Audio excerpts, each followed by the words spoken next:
他吃冰淇淋要加辣椒酱，一口下去冰火两重天，还说口感很像奥利给。咖啡里也要加入半瓶辣椒酱，搅拌一下一饮而尽。他说餐厅的辣椒一点都不辣，会随身带着一瓶秘制辣椒酱。吃炸酱面要先来上一勺免费辣椒，再加入自己秘制辣椒，好家伙，直接成了辣椒拌饭。旁边大哥闻了一下就辣到咳嗽，吃完呢接着喝点水，水里也要挤入辣椒酱。更奇葩的是，喝感冒药也要加辣椒酱，还说这样容易出汗，好得快。剩下的一点药汤里再加上米饭，这样更有食欲了。感冒好了就要吃烧烤，喝啤酒那自然少不了辣椒酱，喝这么一杯顶过去2杯。不仅如此啊，连他7岁的儿子都酷爱辣椒酱，米饭必须拌辣椒才能吃，连黄桃罐头都要蘸辣椒。刚开始工作人员还以为是番茄酱，尝了一口，厉害厉害，和他爸爸一样，他喝水也只喝辣椒水。不仅是辣椒，各种各样的芥末也是他的最爱，如果不给吃他就会哭。那他们真的健康吗？经过检查，医生发现父亲患有严重的胃溃疡，儿子很幸运，暂时没发现问题，但医生还是建议少吃，毕竟正在长身体，要多吃有营养的东西。如果吃辣有段位，下面这位大妈也属于王者级别，她10分钟就能吃完一盆辣椒，这就是她今天的午饭。为了增加口感，她会用辣椒蘸辣椒酱，嘎嘣脆，好像吃黄瓜一样。她竟然没有丝毫反应，这该不会是假的吧？工作人员决定尝一下，咬下一小口，差点被送走。大妈淡定地看着一切，不一会儿就干完了一盆。为了测试她能吃多辣，节目组准备了世界各地的辣椒，大妈看得两眼放光，这么多辣椒看着就好吃。首先出场的是来自墨西哥的胡椒，大妈说还不错啦，很甜。接着是烟熏辣椒，吃着像柿饼。第3个是来自泰国的辣椒，吃起来脆脆的像薯片，一旁的工作人员都看乐了。再次尝试，还是辣到不行。大妈感觉很莫名其妙，根本就不辣嘛。虽然大妈很能吃辣，但也有她吃不了的东西，她不能吃洋葱和大蒜，一吃就会满脸通红，甚至会吐血。为啥会出现这种奇葩现象？医生提取了辣椒素，对大妈进行感官测试，把沾满辣椒素的棉签插入鼻孔，大妈一点反应没有。医生认为大妈对辣椒素不敏感，而大蒜之所以辣，是因为含有大蒜素，大妈对大蒜素非常敏感，所以才会觉得辣。即使这样，我觉得大妈也属于吃辣的王者级别了。然而下面这位小姐姐表示不服，冰淇淋加辣椒酱，这是她的神仙搭配，她一天就要吃3瓶辣椒酱，橱柜里也摆满了各种辣椒酱，每顿饭都要加上新鲜的辣椒段，还说辣椒能帮自己释放压力。现在她要挑战当地最辣的炸酱面，还要求厨师多放1斤辣椒面。即使这样，她还是不满足，在面上又加了辣椒段，吃得一脸惬意，周围人都觉得不可思议。节目组给她准备了3种当地最辣的食物，第一个是辣炒年糕，刚吃一口她就笑了，没什么感觉嘛。第2个是辣酱咖喱，这个有一点点感觉，很快就干完了一盘。第3个是魔鬼辣鸡腿，仔细品尝下还是一点反应没有。她说从来没有吃到过让自己感觉辣的东西。听到这话，节目组放出了大招，端上来一盒死神辣条，是用世界上最辣的龙溪辣椒制作的，辣度是普通辣椒的220倍。据说这玩意儿只能中午吃，很多人吃完都坐上了依维柯大金杯。小姐姐也重视了起来，扎上头发，准备好牛奶，挑战开始。她一口吞下去，仔细嚼了嚼，还不错。刚开始有点甜，后面有一点点辣。即使这样，她依旧一滴汗都没出。不过这样吃辣，屁股受得了吗？经过检查，医生说她患有轻微的食道炎和痔疮，必须要改变饮食习惯了。好了，我是岳飞，关注我，每天一个迷惑行为大赏。他天生就有2个胃，一次能吃100个肉夹馍，吃自助餐盘子都能堆到天花板，老板被狠狠上了一课。但这仅仅只是开胃菜，接着来到路边摊又吃掉了10份烤冷面，这属于他的餐后甜点。这样下来一顿午餐就算吃完了，来到公司直接冲进了厕所，还说自己消化快，一天就要拉8次，放屁都比别人臭。每天都是上班、餐馆、厕所3点一线。下班后他来到一家烤肉店，先要了10斤五花肉垫垫肚子，烤到滋滋冒油，一次夹上3块，再放上一勺芥末，一口吞了下去，很快10斤肉就进肚子了。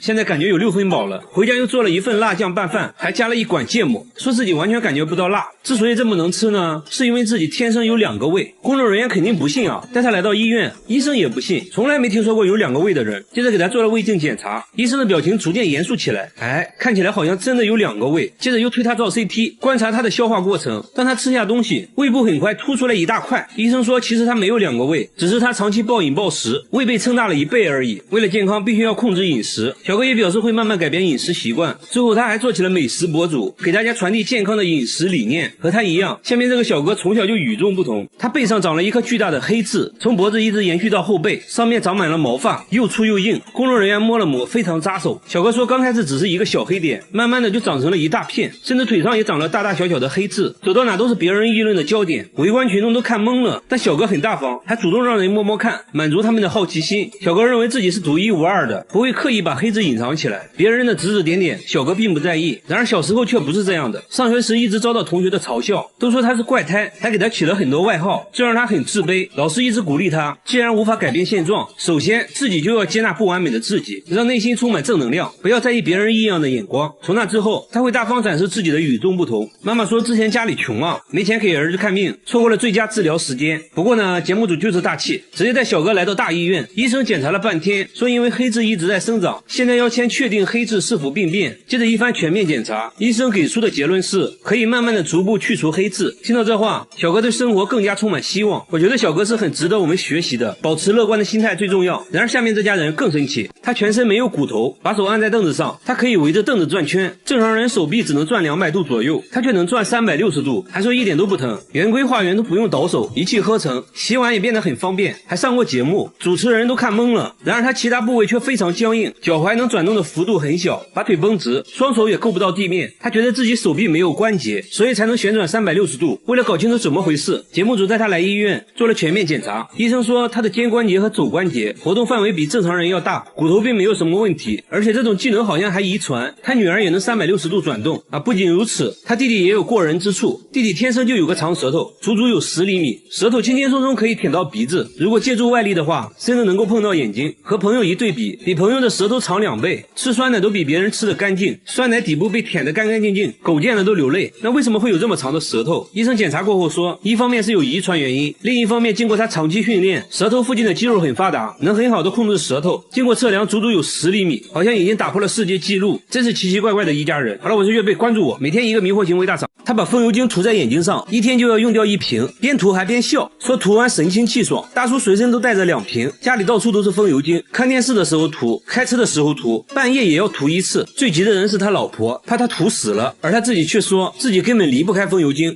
这又是为啥？他也不解释啊，反而变本加厉，觉得涂眼睛上不过瘾了，直接用风油精洗脸，看样子也不错，洗完精神抖擞。那他到底为啥要涂风油精？真的是奇怪。周围人也是看得一脸懵逼，真的不会疼吗？旁边的大叔决定试一试，结果直呼辣眼睛。这时啊，他终于说出了涂风油精的原因。原来大叔之前眼睛受了伤，什么都看不清，偶然用了1次风油精，竟然能看清楚了。从那之后就离不开风油精了。但风油精真的有那么神奇的功效吗？医生猜测，在风油精的刺激下，大叔眼泪分泌旺盛，使得眼睛非常湿润，这可能是帮他看清楚的原因。但风油精对眼睛有非常大的伤害。经过检查，大叔的眼角膜确实受到了严重损伤，风油精没能治愈他，反而加重了病情，必须立即停止使用风油精，还给大叔拿了专门治疗眼睛的药物。所以说有病就要对症下药，不要相信偏方。和他比起来，下面这位尼姑更奇葩，他把洗衣液涂满全身，每天都要涂好几次，一天就要用掉3瓶。诵经累了就要往身上涂洗衣液，外面散步的时候要涂一涂，工作时也要涂，总之不允许身上有干燥的地方，就连洗澡都是用洗衣液，先往盆里倒入满满1瓶，蹲在盆里就洗了起来，洗衣液直接成了他的沐浴露，家里还存了上百箱的洗衣液。然而这仅仅只是1个月的量，他1年内用掉的洗衣液足够别人洗17年的衣服。更奇葩的是，他洗衣服呢却从来不用洗衣液，还说用洗衣液洗衣服就是浪费。节目组很担心他，而他自己却说正是洗衣液救了他的命。这又是为啥？原来啊，去年他遭遇了入室抢劫，受了严重的外伤，虽然恢复了健康，但皮肤依然瘙痒不断，有天实在痛到无法忍受，莫名其妙涂了一点洗衣液，没想到皮肤一下就不痒了，还治好了自己的脚气，从此就一直使用洗衣液了。节目组还是担心他的健康，带他来到医院检查，医生说伤口愈合的时候痒一点是正常的，但由于洗衣液的刺激，他的皮肤变得很干燥，还得了皮炎，必须停止使用洗衣液。他也很听话，回家就把洗衣液都丢了，用上了正规的护肤品。和他一样有奇怪癖好的还有下面这位奶奶，她把凡士林涂在眼睛上，每天用1盒，已经这样做了30年，涂完还要做眼部运动，耳朵后面脖子上也不能少，再挖上1大勺涂在膝盖上，说可以治感冒，脚上也不能少，据说治脚气一绝。肚子疼呢就涂在肚脐眼里，手上有伤口也可以用，还说能加快伤口愈合。凡士林在他这里可以说是包治百病，一天就要涂3次，家里任何地方都能找到凡士林。医生说虽然凡士林有滋润皮肤的效果，但是要适量。奶奶呢却什么话都听不进去，因为她认为自己亲身体验过凡士林的神奇效果。奶奶出门可以不带钱包，但不能不带凡士林。来到公园就开始锻炼，爬上爬下，看起来身体确实很灵活。这还没完，奶奶还展示了自己的绝活劈叉。要知道奶奶今年已经80了，然而她的迷惑行为还不止这些，晚上睡觉前会拿2个木棍在身上来回敲打，说可以疏通经脉。为了健康，她把大部分时间都拿来锻炼身体。那他现在情况如何？医生检查过后说，奶奶的眼睛出现了角膜发炎，不能再往眼睛上涂凡士林了。凡士林带给奶奶的只是一种心理安慰，对健康并没有什么好处。运动才是她保持健康的最大原因。好了，我是岳飞，关注我，每天一个迷惑行为大赏。监控每天都能拍到一个神秘物体，通体白色，还带2个小翅膀，一闪而过，速度极快。刚开始呢，工厂保安认为是塑料袋之类的东西，但每天都出现就很不正常了。员工在监控附近找了半天，都没有看到任何塑料袋，诡异的现象不断出现。工厂另一个监控也拍到了奇怪画面，有一束强光射在地面上，好像是外星飞碟在盘旋，同时还能听到狗在大叫。出来呢，却什么都没有看到，光束只能被监控拍到。这件事很快惊动了工厂老板娘，老板娘呢是个文化人，她才不信什么飞碟之类的，让员工用纸飞机模拟白色物体，在监控前丢出纸飞机，监控显示纸飞机全身也发着光，和刚开始拍到的物体很像。哎，这就对了嘛，之前的白色物体肯定也是个什么垃圾之类的。老板娘又让员工用强光手电模拟光束，虽然在监控上能看到强光手电形成的光晕，但是和之前稳定的光束完全不同，无论怎样模拟都达不到之前的光束效果。老板娘怀疑监控设备出了问题，找来监控售后人员检查了半天，售后却说设备一切正常。哎，真的是奇怪。节目组又架起了多个摄像机，也拍到了神秘的光束。没办法了，请专家吧。专家左看右看，说这束光看起来和普通的光线不一样，光束很稳定，不会扩散，这是地球上的光源做不到的。难道真的是外星飞碟？专家左思右想也找不到合理的解释，还真成了未解之谜。同样遭遇怪异事件的还有下面这座寺庙，寺庙里的荒废电梯每晚都会传来诡异的哭声，声音是从这个缝隙里传出来的，电梯底下好像住着什么东西。师太说每次打坐念经的时候，声音就会立马停止，这东西好像很害怕念经，关键这是佛门净地，怎么可能会有那种东西？师太心里还是有点怕，每晚都会安排人念经到天亮，这东西胆子也是越来越大。有一次师太吹口哨，他竟然还回应了起来。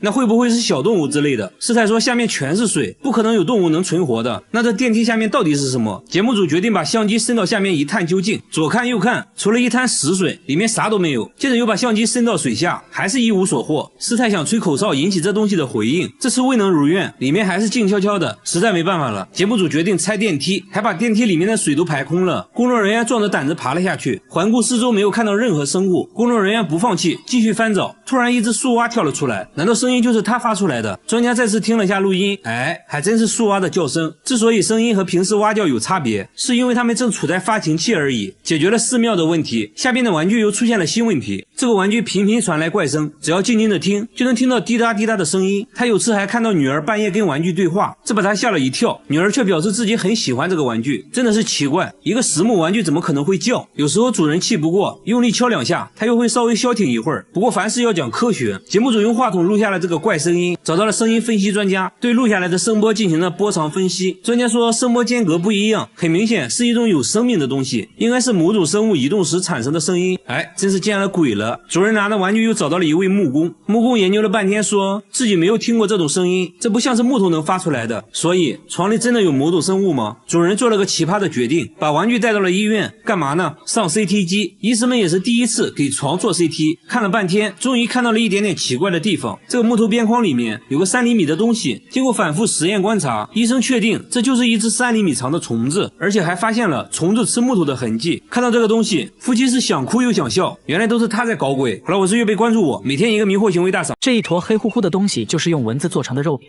，50万只蚊子才能做出一个，一口下去起码10万只，据说吃起来很像鱼肉。小哥尝了一口，反应一言难尽。每年一到雨季，非洲维多利亚湖就会出现数以万亿计的蚊子，所到之处就会形成一股黑色旋风，场面相当震撼，严重的时候可以说是遮天蔽日。这里的人看到却喜出望外，对他们来说蚊子再小也是肉，是每年不可多得的美食，简直就是天上掉馅饼。抓蚊子对他们来说完全没有挑战性，随便拿个锅碗瓢盆在空中挥一下，就能轻松捕获成千上万只，大人小孩都玩得不亦乐乎。收集到足够多的蚊子，就可以制作蚊子肉饼了。第一步，把蚊子捣成黏糊糊的一坨，像揉面一样揉成团，然后手工按压成肉饼的形状，按压力道是关键，会影响最终的口感。接着起锅烧油，一瞬间伴随着滋啦滋啦的声音，肉香四溢散开，煎到两面黢黑即可。里面熟不熟不重要，吃的就是这个原汁原味。你看隔壁小孩都馋哭了。据说蚊子饼吃起来很像鱼肉，因为蚊子主要生活在湖边，所以还会夹杂一丝海鲜味。煎炸属于常规做法，当地还有更加独特的烹煮做法。煮上满满一锅蚊子汤，一口浓汤下肚，别提多鲜了。摄像小哥不相信，决定尝一尝。sorry，怎么说呢？吃起来回甘有点臭。不过在食物匮乏的非洲，蚊子饼确实给他们提供了大量蛋白质，这就是大自然对非洲人民最好的馈赠。他们用屋顶上的瓦片做镜子，不但光可照人，甚至还有美颜的效果。女人们都认为这种镜子才能照出最真实的自己。做这种镜子一定要选用红色瓦片，把瓦片敲碎，放在石板上反复研磨，磨得越细，做出来的成品质量越高。在里面加上一些黄麻纤维，然后加水充分混合在一起，接着再次把泥浆碾压一遍，确保里面没有大块颗粒。随后把研磨好的泥浆放入圆形模具中，用手压实就可以拿到太阳下晾晒。晒干后开始打磨，用手感受圆盘的平整度。打磨的差不多了，就要在上面涂上一层黑色粉末，这个就是关键了，涂多少完全凭手感。接下来的工作就要由男人来完成了。在光滑的圆盘上放置3块小金属，然后将另一个圆盘扣在上面，中间就形成了一个空隙，用粘土把四周完全密封，接着在上面戳个洞，捏出一个入口，随后放在外面继续晾干。等待的时间，他拿出了一些金属合金，其实泥巴只是制作镜子的模具而已，镜子本身还是由这些合金做成的。合金是由锡和铜混合而成，把合金都塞到入口里面，上面盖上一层棉布后，继续用粘土密封，然后将这些模具放在火上，上面铺满椰子壳开始烧制，就这样一直加热1小时。通过听声音来判断金属是否融化，合金融化后就要慢慢翻转一下，让融化的合金液体填充模具中间的空隙。等模具冷却下来，敲掉模具，镜子毛坯已经锻造成功。不过现在还不能反光，需要经过几轮抛光，但首先要把毛坯修剪成合适的尺寸，尺寸不同价格也相差很大。最受欢迎的种类是手持的小镜子，修剪完成后用湿砂纸开始打磨，镜子表面出现光泽后，在上面滴上椰子油继续打磨，直到镜子可以清晰地照出自己。随后把镜子放入镜框粘合在一起，这还没完，最后还需要用天鹅绒布抛光，在背后贴上自己的 logo， 这样一个昂贵的手工镜子就完成了，能更好地照亮你的美。大爷只是给挖掘机轮胎打个气，却引来一群人围观，都不可思议地看着他。只因大爷有个绝活，用嘴给轮胎充气，竟然比打气筒还好用。家里的暖水袋被他当成气球吹，几下就能吹爆。他平时就用肺活量检验暖水袋质量，被他吹爆的暖水袋不计其数。平时出门都随身带着一个橡胶软管，看见没气的车子，他插上管子就是一阵吹。大爷只有一个信念，只要有他在的地方，绝对不允许没气的情况。大爷说这都不算什么，还有更厉害的，他可以给卡车轮胎充气。大家决定做个实验，一边用打气筒，一边大爷用嘴吹，看谁能把轮胎吹爆。比赛开始，大爷这边轮胎肉眼可见的变大，一旁7个成年人轮番用打气筒，但轮胎的鼓起程度还不如大爷用嘴吹得快。5分钟后，大爷已经把轮胎吹得硬邦邦，一旁的轮胎却还是扁扁的。很明显大爷赢了，但他却并不满意，说要升级挑战，把一个铁架子放在轮胎上，上面又站了20个小伙子。他要在负重的情况下把轮胎吹爆，但不得不说，咱们中国的轮胎质量属实不错。大爷吹了10分钟，硬是没吹爆。大爷倒也没太往心里去，表示不会停止挑战自己。这不，今天他就想要挑战极限，吹挖掘机轮胎。很快就引来一群人围观，大家都觉得不可能成功，大爷却气定神闲，坐着吹了几下，轮胎竟然纹丝不动。很明显，这次挑战确实不一般。只见他站起来半蹲马步，稳扎稳打的吹，轮胎终于有了点起色。毕竟是挖掘机轮胎，吹到一半的时候最困难，几口下去轮胎也没啥变化。大家不停给他加油打气，大爷擦了擦汗，接着青筋暴起，一阵猛吹，终于把轮胎吹了起来。大爷一脸傲娇地说，自己才66岁，还能再吹他个10年，只要有我在的地方就不允许出现打气筒。大叔回家第一件事就是拔掉所有电器插头，接着用黑色胶带把信号灯遮起来，说这么做是为了保命。家里没有一盏灯，冰箱成了摆设，电视还被他故意砸坏了。家里唯一能用的就是电脑，用电脑前必须全副武装，戴上墨镜和特制的沥青面罩，上网时间不能超过3分钟，不然身体就会疼痛难忍。大家都非常不理解，但更奇葩的还在后面。大叔出门要戴上用沥青制作的面罩和帽子，甚至连衣服都用沥青涂抹了一遍，这已经够夸张的了。没想到大叔里面还穿了一件沥青盔甲，把大家看得目瞪口呆。说话间他突然紧张起来，指了指远处的汽车，迅速戴上了面罩和帽子，匆匆回了家。他究竟在躲避着什么？大叔解释说自己能感受到电磁波，刚才就感受到了汽车 LED 大灯发出的电磁波，微弱的电磁波就会对自己造成伤害。每当暴露在阳光下，全身就好像被针刺一样。一身沥青装备就是用来屏蔽辐射的。大叔也去过很多医院，都没检查出任何身体上的问题，但电磁波带来的疼痛是真实存在的。你就说怪不怪吧？大叔认为病因来自之前住的房子，都是因为房顶上的手机基站导致的。大叔壮着胆子走了进去，看了一眼就连连后退，说这里的辐射很严重，只要一靠近，心脏就会剧烈疼痛。可奇怪的是，周围邻居并没有感受到电磁波的伤害，就连记者也没感受到。大家拿专业仪器一测，辐射量远低于安全标准，也就是说，这微弱的电磁波并不会对人体产生伤害。既然大叔说能感受到电磁波，那直接给他做个测试好了。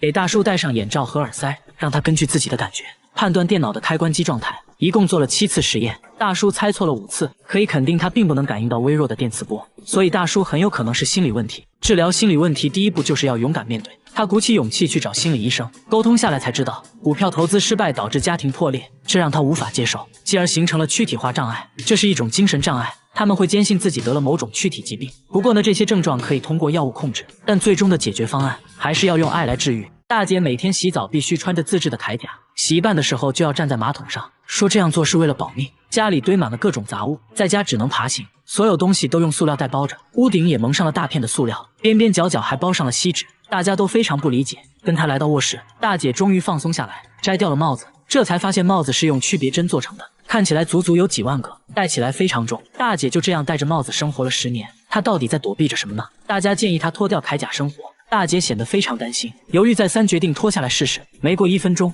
她突然把头埋在毯子里，显得非常焦虑，说自己疼得受不了了，接着快速穿上了铠甲，这才慢慢平静下来。大姐解释说自己能感受到电磁波，房子里充满了电磁波，微弱的电磁波就会对自己造成伤害。她所做的一切都是为了屏蔽电磁波，可奇怪的是，大家并没有感受到什么电磁波。用专业仪器一测，辐射量远低于安全标准，也就是说，这微弱的电磁波并不会对人体产生伤害。大姐非常不解，因为自己确实能感受到电磁波的伤害，这其实就没啥好说的了，直接看心理医生吧。沟通下来才知道，在她年轻的时候，被一个陌生男人跟踪长达半年，会在半夜敲她的门，还经常给她发骚扰信息，感觉自己时刻都在被监视。从那之后，她变得敏感多疑，以至于都能感受到手机发出的辐射。她以为随着时间的流逝，自己会慢慢好起来，没想到却变得越来越严重。医生建议大姐要直面内心的恐惧，即使暂时无法克服，也要学会和恐惧共存，学会接纳自己，慢慢就会好起来的。这是一种长在树上的酒，为了采集这种酒，很多人冒着生命危险，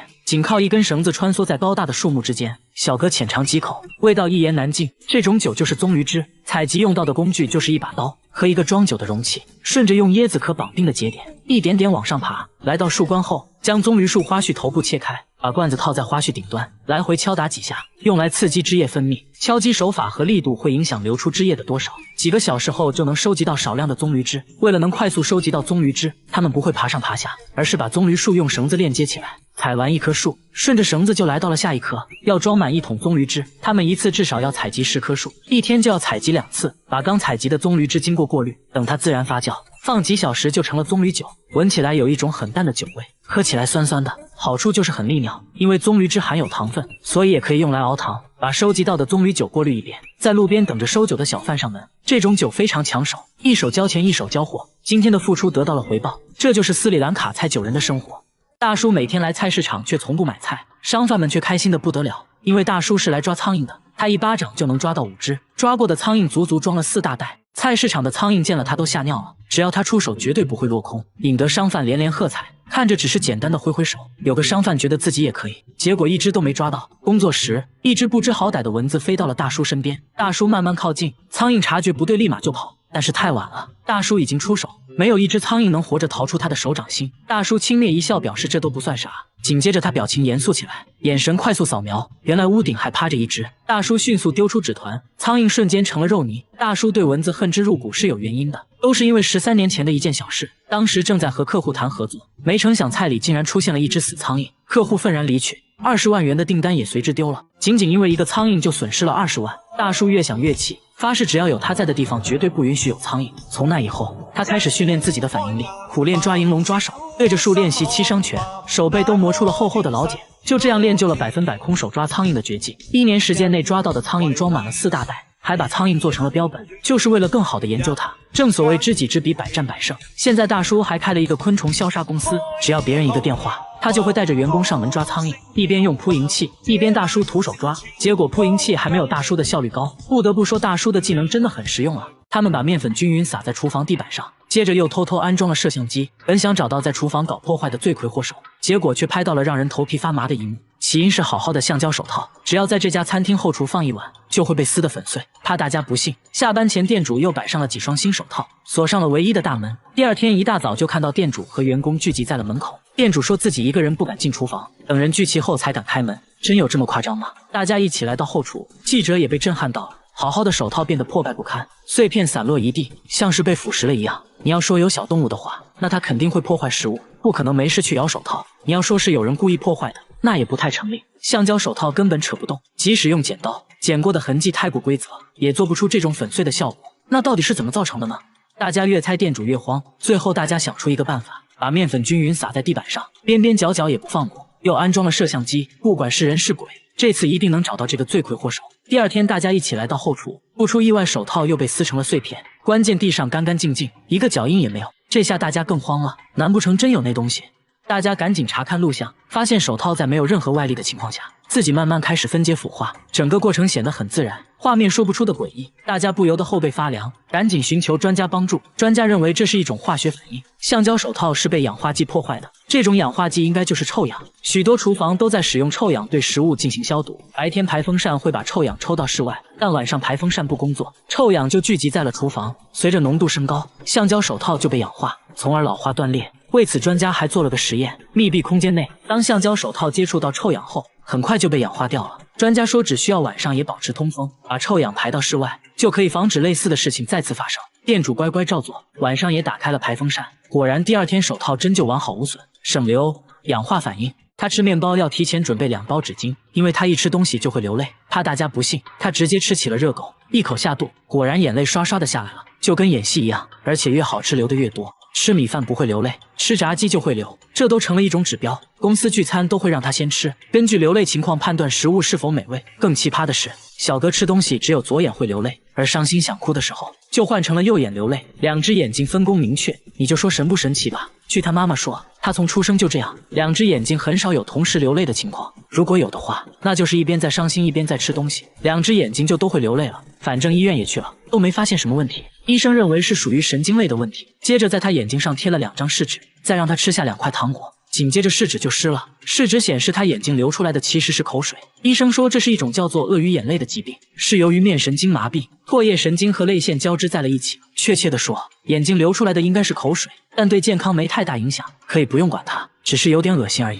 小哥本人觉得这还挺好的，可以成为聚会的谈资，供大家娱乐也不错。22岁小伙每天在背包里装一袋沙子，走到哪都带着，家里米缸内也装满了沙子。吃饭时他从袋子里掏出来一些，抓上一大把就往嘴里塞，吃的一脸享受。这就是他今天的主食。吃完还张嘴让大家检查了一下，他说沙子吃起来口感很脆，还有点甜。怕大家不信，小伙还想让一旁的大叔试试，大叔也不含糊，抓起一把就要往嘴里塞，接着露出了关怀智障的眼神。妈的，这不神经病吗？小伙说每天带一袋沙子，是为了能随时随地给自己补充能量，一旦困了累了就要吃，吃上一口整个人都精神了。他没事就去工地吃自助餐，工地上的沙子新鲜可口，品类多量还大，这种红沙是最好吃的。不过今天吃起来感觉有股骚味，有点奇怪。他转头又来到另一堆沙子前，看起来好像是新品，还真没吃过，抓起一把先尝尝咸淡。总结下来，白沙比较咸，红沙比较甜，根据周围小动物的多少，味道也会有所变化。不过说起他吃沙子的原因，却很令人心酸。小时候他家里很穷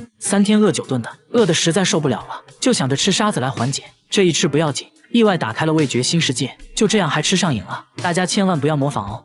这座老房子会出汗，粘稠的神秘液体不停地从天花板滴下来，流得满地都是。最近每个月都会流一次。大妈们看到却异常兴奋，像疯了一样蹲在地上，用长长的东西蘸着粘稠液体，吃得一脸享受，有的还趴在地上舔食。他们还会把液体收集起来，说这液体能包治百病。大叔喝了一口却一脸嫌弃，神秘液体越流越多，甚至连屋外也开始流。现在主要的流淌线路有3条，屋内2条，屋外1条。那这到底是什么东西？节目组找来专家用热像仪测量，屋顶的温度竟然高达43度，这就很反常了。接着来到屋顶一探究竟，可以看到有些液体都凝固了，屋顶的木板都被浸透了。看来问题并没有那么简单。专家把手伸到里面去抠到了一坨湿哒哒黏糊糊的东西，吓得他赶紧爬了下来。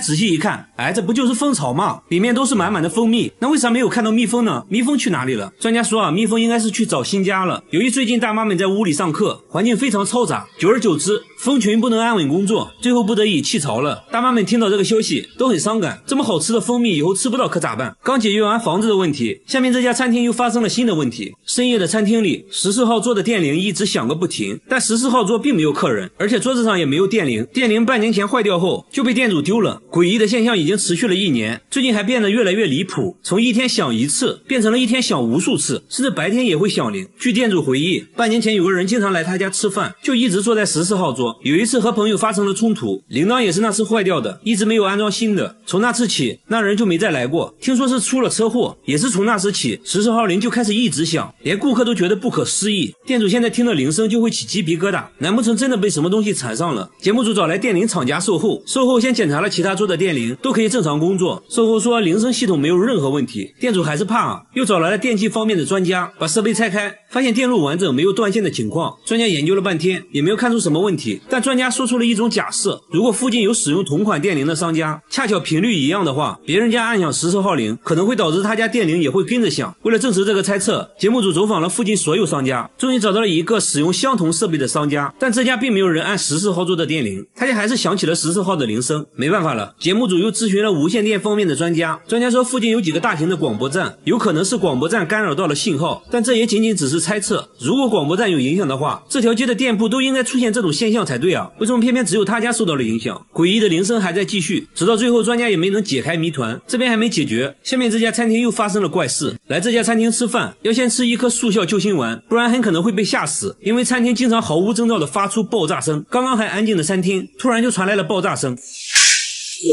吓得大妈赶紧又吃了一颗救心丸。店主说每天都会爆炸好几次，已经持续了4个月，一直找不到原因。节目组架起摄像机想要一探究竟。凌晨3点又传来了爆炸声，甚至还产生了火花，难道是短路引起的？专家看到录像后分析，如果是短路的话，那整个餐厅都会停电，很明显不是。既然爆炸产生了火花，那一定会有烧焦的地方。一番检查下来呢，并没有发现烧焦的痕迹。工作人员不放弃，反复观看录像，发现火花是在排风扇附近产生的，把摄像机放到内部拍摄，终于拍到了火花产生的整个过程，推测就是排风扇的问题。来到屋外就发现有一条电线已经没有绝缘皮了，刚准没有电笔测量是否有电，突然就产生了电火花。看着烧焦的电线，专家终于解释了一切，说当空气中湿度比较大时，两个断开的电线之间就会产生电火花，声音经过通风管道放大，听起来就好像爆炸一样。随后给断开的电线包上胶带，餐厅终于恢复了正常。好了，我是月贝，关注我，每天一个迷惑行为大赏。